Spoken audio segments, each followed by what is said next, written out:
7.4. ¿Qué significa solución biológica de un conflicto?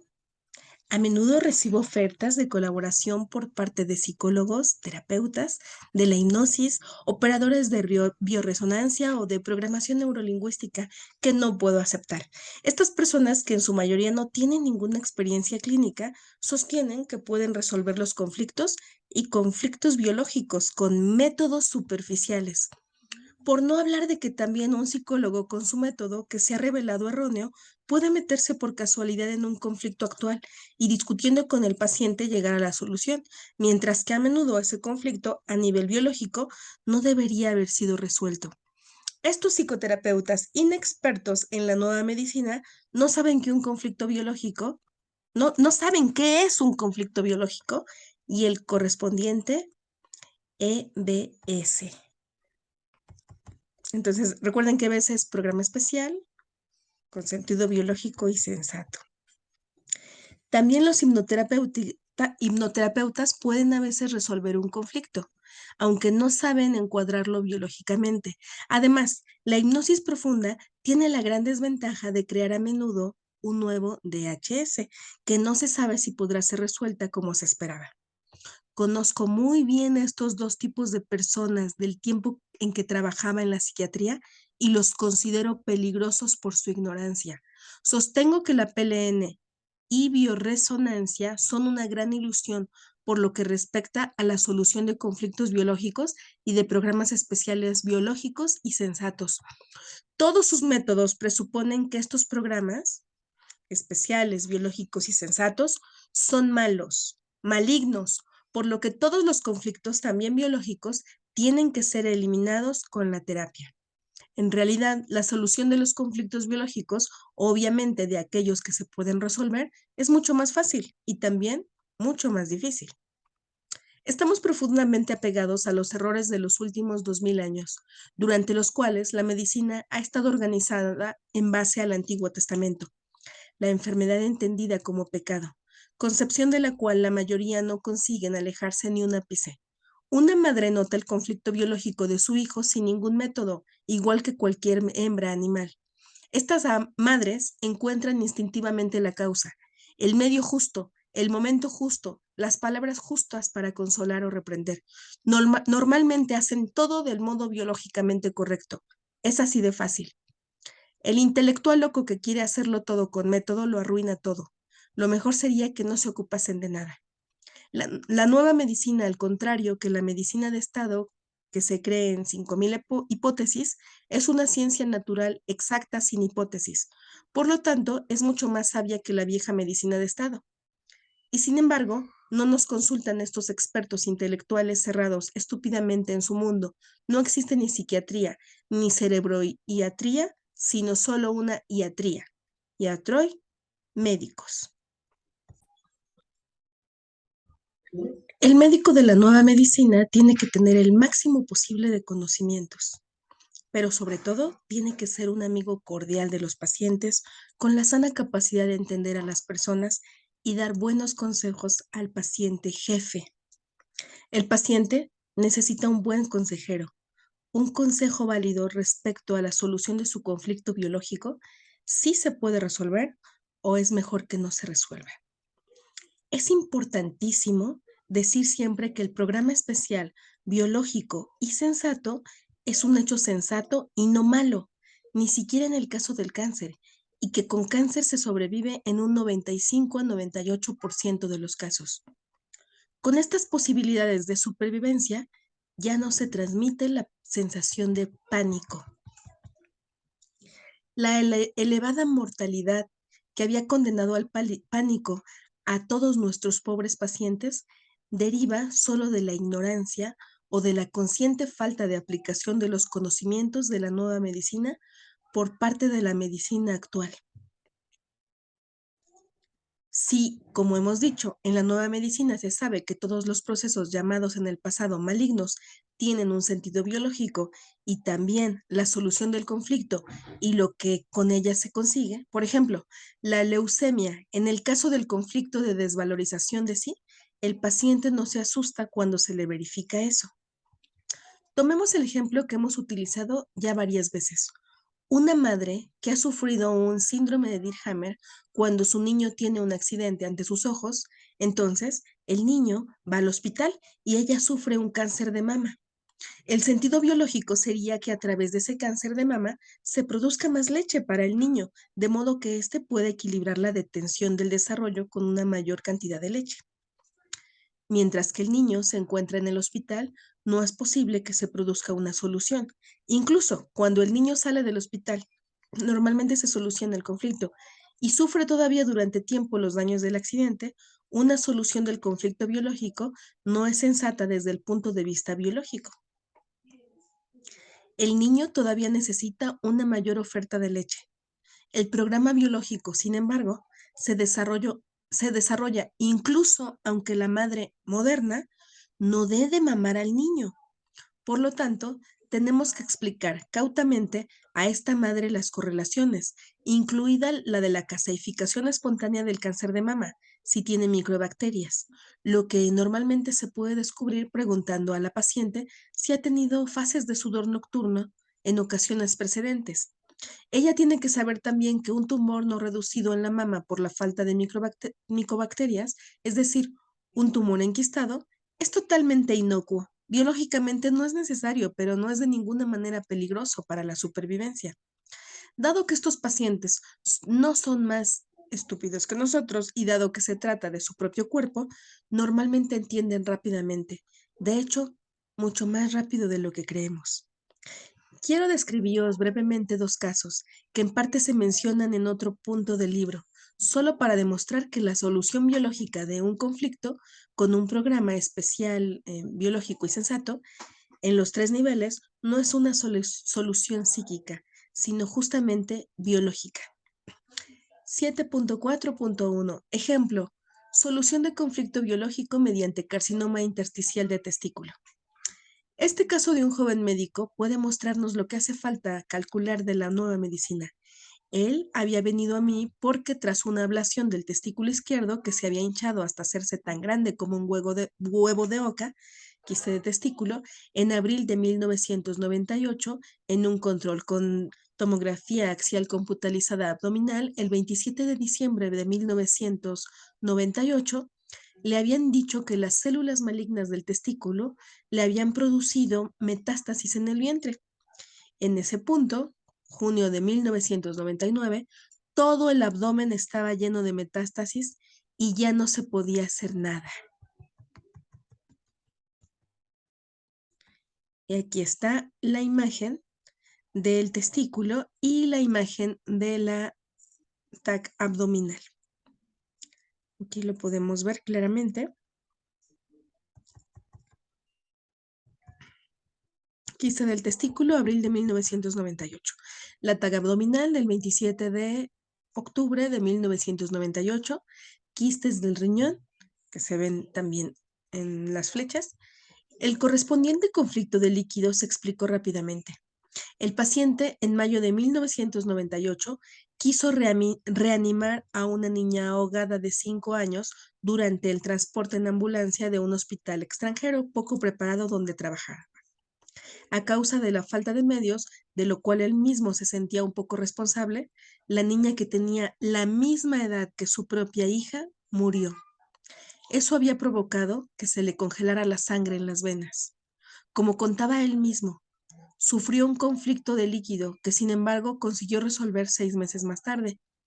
El quiste del riñón, que en aquel punto se había endurecido ya en gran parte, se descubrió en octubre de 1998 y se malinterpretó como un linfonodo. En junio del 99 se diagnosticó erróneamente como una aglomeración de metástasis. Y aquí vemos la tomografía, vemos las flechas, aquí, donde están las alteraciones. Se ve bastante bien el gran nefroblastoma, quiste renal endurecido. Me han dicho, nuevamente regreso, aquí.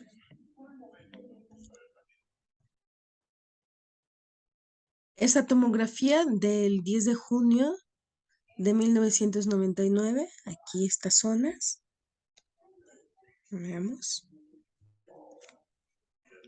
Aquí. Dorsalmente se ve la formación de una cuenca renal añadida.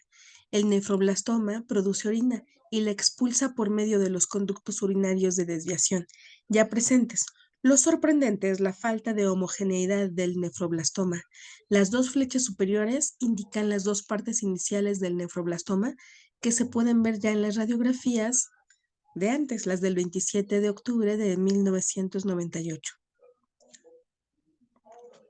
La tag abdominal del 10 de junio del 99, más tarde se ve cómo se añade una gran parte del nefroblastoma que antes no podíamos explicar. Ahora sí podemos explicar este fenómeno. De hecho, una ojeada a la sección del tronco cerebral del 10 de junio del 99 nos muestra un foco de Hammer que durante ese tiempo se encuentra en solución tardía para el relé del tubo colector del riñón derecho. En la imagen de arriba vemos el carcinoma correspondiente del tubo colector. Este programa especial biológico y sensato de conflicto del prófugo ha hinchado de nuevo el nefroblastoma. El paciente ha sufrido visiblemente el conflicto del prófugo junto a un conflicto de pérdida cuando ha tenido que dejar su familia para irse a vivir a Sudamérica. En la siguiente TAC se ve que el conflicto del prófugo se ha resuelto.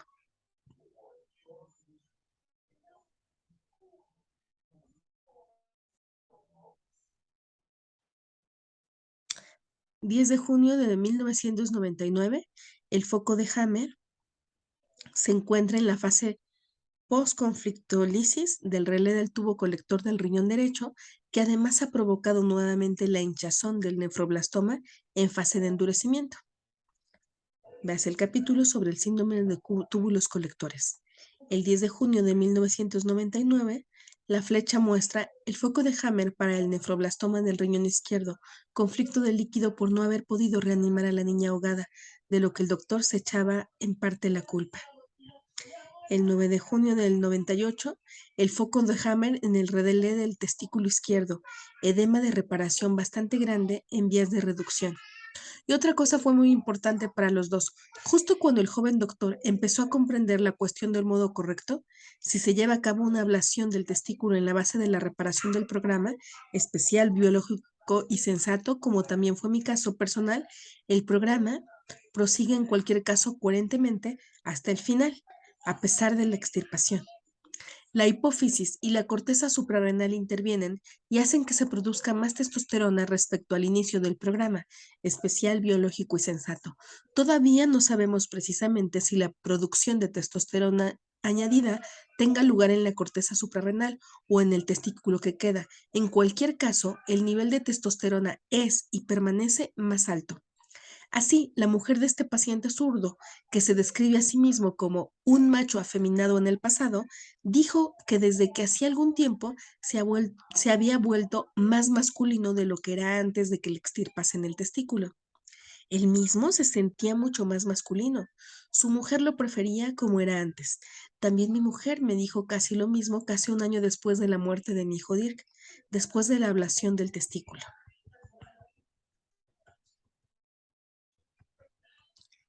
Aquí vemos nuevamente la tomografía.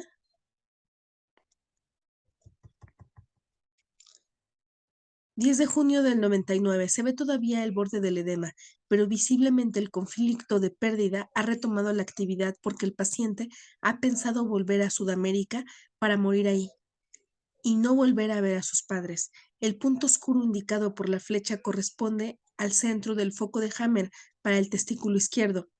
Los signos concéntricos no se ven en el interior de la cicatrización. En la zona del territorio, a la derecha, ahora hay una solución en suspensión. La zona de territorio izquierda permanece activa sin modificaciones. También el conflicto de pérdida se aclara rápidamente. A comienzos de 1998, la familia se había trasladado de Alemania a Sudamérica, al país de su mujer. El paciente creía que no volvería a ver nunca más a sus padres, en particular a su madre, a la que quería mucho. pero cuando 3 meses después volvió a Alemania y el éxodo en Sudamérica no era ya tan definitivo, entonces fue posible que resolviera temporalmente este conflicto de pérdida. Justo después, el testículo izquierdo empezó a hincharse. Por eso, a la izquierda, como es zurdo, el lado del padre, porque siempre había admirado a su madre, una mujer muy guapa, pero muy severa, preferentemente de un modo un poco edípico como una Parter. Pero todo comenzó a aclararse cuando hemos estudiado juntos la TAC cerebral. Siempre pido una TAC cerebral como condición, porque se veía que en el ámbito del territorio a la derecha, como se puede ver fácilmente, tenía un gran edema en solución. También debió sufrir un infarto cardíaco. Consiguió acordarse de que en 1998 tuvo arritmia ventricular y dolores cardíacos. Se había tratado de un ligero infarto cardíaco, porque el lado derecho podía haber estado activo solo en constelación esquizofrénica. El conflicto era que su mujer 12 años antes lo había traicionado con un amante. Desde entonces tenía un conflicto activo en suspensión en el lado cerebral derecho peninsularmente. Pero el hombre zurdo tiene que sufrir el primer conflicto a la izquierda cerebralmente, y eso es lo que había pasado. Como él mismo sabe, cuando tenía 4 años, conflicto de miedo en el territorio, de territorio y de rencor en el territorio, 34 años antes, sus padres se habían ido a una fiesta creyendo que el paciente, que entonces tenía 4 años, y su hermanito estaban dormidos. Sin embargo, los dos se despertaron en medio de un gran miedo porque estaban convencidos de que los padres habían desaparecido para siempre. El paciente sufrió un conflicto de territorio, activo todavía hoy, a la izquierda cerebralmente. Desde entonces, como él mismo admite, se vio afectado de manías y a los 26 años se volvió maníaco depresivo cuando sufrió el segundo conflicto de territorio, sorprendiendo a su mujer con un amante. Ahora nosotros tenemos que responder a las preguntas. Uno, ¿el conflicto de territorio cerebralmente a la derecha había llegado a la solución efectiva o se había resuelto biológicamente con el aumento del nivel de testosterona? Y dos, este segundo conflicto ha tenido lugar exclusivamente en constelación esquizofrénica, por lo tanto, no había formado ninguna masa conflictiva y el paciente que lo había resuelto lo pudo hacer porque no estaba en peligro de morir de infarto cardíaco izquierdo, cerebralmente a la derecha. La cuestión era si, cuando se hubiese producido la solución biológica, permanecía el peligro de resolver como consecuencia de modo biológico también el conflicto de territorio cerebralmente a la izquierda. Eso era peligroso, porque el conflicto del territorio cerebral izquierdo, para los zurdos, había estado activo desde hacía solo 22 años. Una solución habría dado como resultado una embolia pulmonar probablemente mortal. Resultado, parece que con el aumento del nivel de testosterona se resuelvan de modo biológico e inevitable los conflictos de territorio cerebralmente a la derecha, si el conflicto de pérdida ha formado suficiente masa. El paciente vive y está bien, dado que el órgano concéntrico, testículo izquierdo, había sido extirpado. No podía notar la nueva solución de la recaída conflictiva de pérdida, salvo por el nivel de testosterona y por la sensación de una masculinidad nuevamente aumentada. Ahora ya no es maníaco depresivo, sino solo maníaco, lo que nuestra sociedad interpreta a menudo erróneamente como hiperactivo. Aquí el asunto ha terminado bien únicamente porque el paciente es zurdo. Un caso análogo en un hombre diestro terminaría casi obligatoriamente de un modo trágico.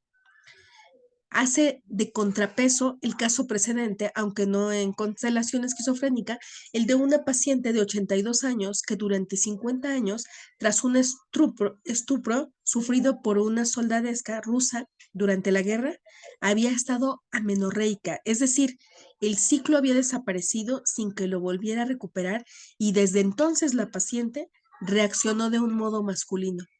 Este conflicto sexual, la señora jamás fue a ningún ginecólogo, se resolvió consecuentemente de un modo biológico después de 50 años de actividad, cuando la formación de un gran quiste oval como fase de reparación de un conflicto de pérdida, con fondo semisexual repugnante, a partir del estadio en el que el quiste se había endurecido, haciendo aumentar notablemente el nivel de estrógeno, la anciana señora tuvo la menstruación de forma regular durante 3 meses hasta su muerte. y nuevamente era completamente femenina. La familia y yo sabíamos ya semanas antes que la anciana, con una probabilidad muy grande, no podría superar esta solución biológica del antiguo conflicto tras la crisis epileptoide. Esta llegó, en vez de durante las siguientes 3 a 6 semanas como es corriente, tras 3 meses, en forma de un infarto cardíaco derecho con embolia pulmonar. La familia ya había decidido anticipadamente que no ingresarían a la madre en un departamento de cuidados intensivos, pues en cualquier caso las esperanzas habrían sido nulas, sino dejarla tener una muerte digna. Falleció con calma y en paz. También la Sara del Antiguo Testamento, la mujer de Abraham, debió haber sufrido un quiste ovarial endurecido de este tipo, de manera que pudo tener nueva actividad ovarial y quedar embarazada, pero no tenía ningún conflicto sexual añadido. Sin un conflicto sexual activo precedente al quiste oval, es o mejor se le puede suceder a una mujer. Parece 10 o 20 años más joven, y sus coetáneos dicen, oh, ha mantenido un aspecto juvenil. Ahora, queridos lectores, quizás podéis entender por qué jamás hablo de una solución psíquica del conflicto, sino de una solución biológica. La denominada solución psíquica de un conflicto biológico, especial, biológico y sensato, es siempre biológica. Quizás podréis entender también por qué un iatros, médico, tiene que saber muchísimas cosas antes de osar proponer a un paciente una solución de su conflicto, que en las manos de un ignorante puede volverse fácilmente mortal. Yo soy del parecer quizás un poco anticuado, pero siempre conciliable, con la conciencia que con los pacientes no hay que hacer nada diferente de lo que uno haría para sí mismo o para sus seres queridos. Y si los médicos jefes de oncología solicitan para sí mismos y para sus parientes el ser curado con las terapias de la nueva medicina, para aprovecharse del 95 a 98% de posibilidades de supervivencia, en lugar de dejarse asesinar con la probabilidad del 95 al 98% por la quimio, de la que ellos mismos hacen propaganda, entonces ninguna persona honesta consigue comprender por qué estos coríferos de la medicina de Estado al final imponen la quimio a los pobres pacientes extraños. Una pequeña curiosidad. Cuando la mujer traicionó al marido con un amante mientras que estaba en Alemania, este lo supo y volvió inmediatamente sin avisarla. La sorprendió infraganti, lo que le causó en 1987 su segundo conflicto de territorio a la derecha peninsularmente. Ahora, en la fase de solución en suspensión a causa del mayor nivel de testosterona, la mujer sufrió un conflicto de no haber podido obtener el pedazo de información respecto a su regreso. Oído medio derecho, absorción del pedazo a la derecha. Dado que a menudo se encuentra con el amante por la ciudad, la inflamación del oído medio permanece crónica, con solución en suspensión. Siempre que el paciente se acostaba con su mujer, le daba náuseas el olor que salía del oído derecho de la mujer. La relativa diabetes, por suerte, no fue diagnosticada. Durante ese tiempo, el conflicto se ha resuelto. Aquí vemos esta imagen ya de la resolución del conflicto. Aquí, los focos cicatrizados. Imagen del 9 de junio del 99. La flecha de arriba a la derecha indica el foco de Hammer en el centro del azúcar, que corresponde sobre todo a una diabetes no diagnosticada y menos a una hipoglucemia, parte paramediana a la izquierda. La denominada diabetes lábil, si el paciente hubiera sido diestro, habría sufrido sobre todo de hipoglucemia. Entonces, dejamos por el momento aquí y agradecemos